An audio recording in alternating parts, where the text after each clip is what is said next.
আসসালামু আলাইকুম। আজ চলে আসছি গাজীপুর জেলায় অবস্থিত সেন্ট মার্টিন খ্যাত সেই দাদার চরে। দেখেন এইখানে এই যে দাদার চরটা দেখা যাইতেছে। আমরা জানি বাংলাদেশের মধ্যে সেন্ট মার্টিন কি, যে মাঝখানে বাংলাদেশের মূল ভূখণ্ড থেকে বিচ্ছিন্ন একটা দ্বীপ, চতুর্দিকে পানি। আমাদের এই গাজীপুর জেলার কাপাসিয়ার এই দাদার চরটাও সেম, মাঝখানে এই দ্বীপটা 3 কিলোমিটার দৈর্ঘ্য বিশিষ্ট এই দ্বীপ এবং চতুর্দিকে তার পানি। চমৎকার সৌন্দর্য। আপনারা যদি এখানে আসেন এবং নৌকা নিয়ে ঘুরেন, আমার বিশ্বাস যে অন্যরকম একটা ভালো লাগবে। আমি এসেছি, দেখেন এই যে খুব কাছে থেকে দেখা যাচ্ছে এই দ্বীপটা। আপনাদেরকে পুরা এই দাদার চরটা ঘুরে দেখাবো এবং সেই সাথে এই অঞ্চলের কিভাবে এই চরটা শুরু হলো বিস্তারিত আপনাদেরকে জানানোর চেষ্টা করবো এই ভিডিওতে। তো ভিডিওটি দেখতে থাকেন, আশা করি ভালো লাগবে। এই চরের সুনির্দিষ্ট কোনো তথ্য আমরা জানতে পারিনি, তারপরে যত দূর জেনেছি আপনাদের সাথে শেয়ার করার চেষ্টা করব। এক সময় দেখা গেছে রাতের আধারে এই অঞ্চলের মানুষ সকালবেলা যখন ঘুম থেকে উঠে দেখে যে এখানে চর হয়ে গেছে এবং চরটা দেখে মানুষ ধাঁধায় পড়ে যায়। এরপর থেকে এই চরের নাম দেওয়া হয় ধাঁধার চর। আসলে অনেকে এটা মাছের চর বা বালির চর নামেও জানে। তো এখানে যদি আপনি আসতে চান তাহলে যেভাবে আসতে হবে, বাংলাদেশের যে কোনো প্রান্ত থেকে আপনি ঢাকা কিশোরগঞ্জ বায়া কাপাসিয়া রুটে আসবেন Kapasia bus stand. Kapasia bus stand থেকে আসবেন আপনি রানীগঞ্জ এসেই এই চরটা আপনি পাবেন। এবং রানীগঞ্জ থেকে তারাগঞ্জ পর্যন্ত 3 কিলোমিটার, প্রায় 3 কিলোমিটার দৈর্ঘ্যের এই চর, যাকে আমরা এই গাজীপুরের মানুষ সেন্ট মার্টিন হিসাবে চিনি। এই চরটি রানীগঞ্জ থেকে তারাগঞ্জ পর্যন্ত বিস্তীর্ণ। আমি প্রথমে তারাগঞ্জ অংশে যাই এবং তারাগঞ্জ অংশে গিয়ে যে জিনিসটা দেখতে পাই যে ওইখানে বেড়িবাঁধ দেয়া হচ্ছে, নদীকে বাঁধ দেওয়ার জন্য নতুন করে বেড়িবাঁধ দেয়া হচ্ছে। ওই অংশে আমি কোনো নৌকা না পাওয়ার কারণে আমি চলে আসি রানীগঞ্জ অংশে। তবে আপনাদেরকে বলি, রানীগঞ্জ থেকে তারাগঞ্জ অংশের সম্পূর্ণ রাস্তার পাশেই তো নদী।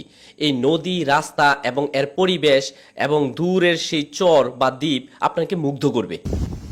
দেখেন এখানে থেকে চরের সৌন্দর্যটা কত ভালো লাগতেছে। এখানে একটা নৌকা এখানে অর্ধ ডুবন্ত অবস্থায় রাখা হয়েছে, গাছের শিখরগুলো অন্যরকম সুন্দর লাগছে। ওই যে চরটা, হ্যাঁ সুন্দর। তারাগঞ্জ টু রানীগঞ্জ রাস্তা। এখানে আসলে আপনার পাখির কিচিরমিচির, নদীর ফ্রেশ বাতাস, তারপরে দেখা গেছে সবকিছু মিলিয়ে একটা অনবদ্য জায়গা বলা যায়। আর এখানে দাদার চরে যদি আপনি আসেন তাহলে নৌকা নিয়ে যদি ঘুরতে পারেন আপনার ভালো লাগবে। আমরা তারাগঞ্জ অংশ থেকে রানীগঞ্জ অংশে চলে আসি এবং একটা নৌকা নিয়ে ঘুরতে শুরু করি। আমাদের নৌকা ভাড়া লেগেছিল মাত্র 300 টাকা।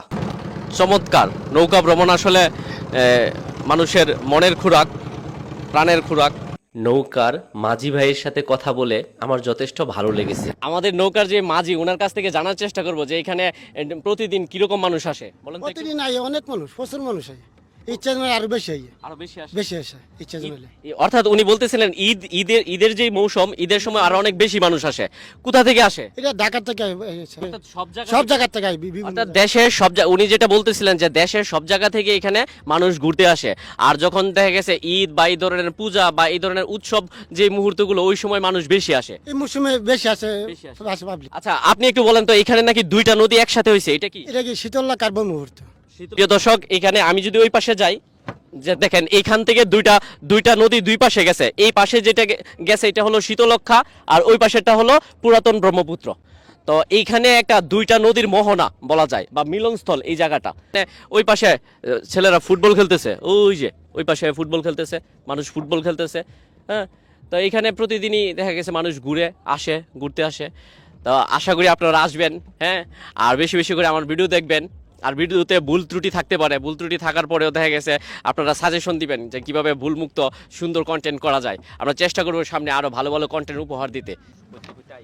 এই যে বিকালবেলা, এখন যে পড়ন্ত বিকেল, এই পড়ন্ত বিকেলে এই সূর্যের রক্তিম আভাটা যখন এই নদীর উপর এসে পড়ছে, চরের উপরে পড়ছে, তখন দেখেন কি একটা ভিউ হয়েছে, অন্যরকম একটা ভালো লাগবে। আপনাদের যদি এখানে আসেন, এই রক্তিম আভা, শেষ বিকেলের ছায়া, এই আলো আধারের যে একটা খেলা, অন্যরকম পরিবেশ, কোটি টাকার ভিউ, হ্যাঁ ঘুরতেছে, আমরা বেশ কয়েকটা নৌকা এখানে দেখছি।